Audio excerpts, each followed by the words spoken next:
When I was a senior in high school, I had my first girlfriend, and I went to boarding school, and it wasn't my first sexual experience.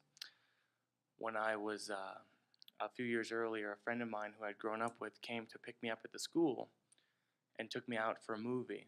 And afterwards, since you can't have girls in your dorm, we decided that we would go to Kmart and buy a blanket and lie in a field.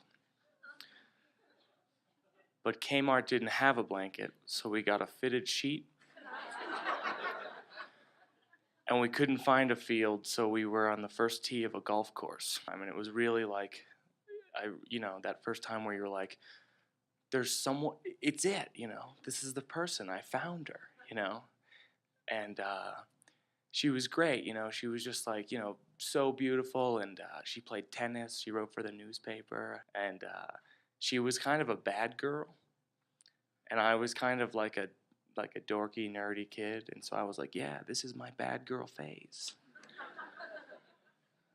So I was really excited, and she had just transferred into the school, and I find that when you fall in love, you overlook certain red flags.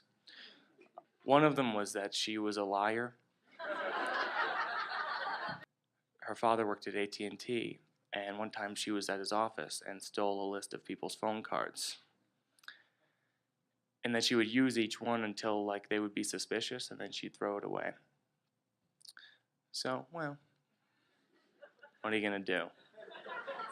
She doesn't like paying for phone calls. The one final red flag was that she told me not to tell anyone that she was my girlfriend.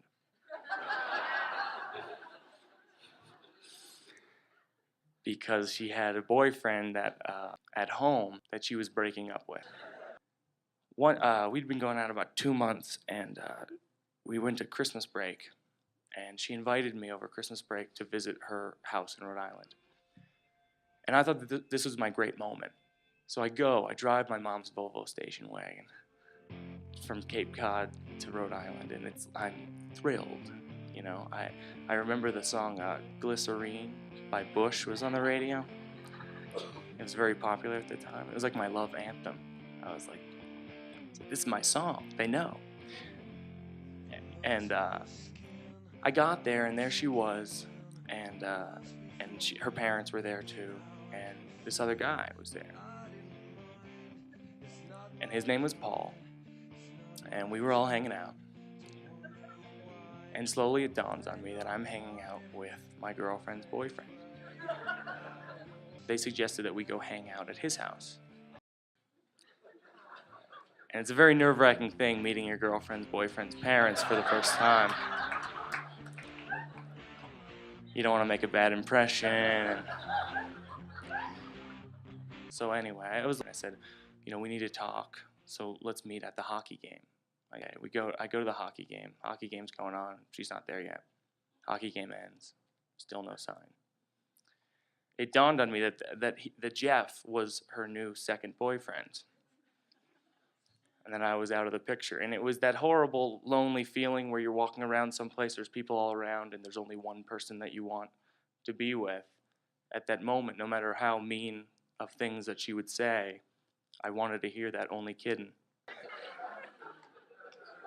And Megan was expelled the next year for dealing Ritalin.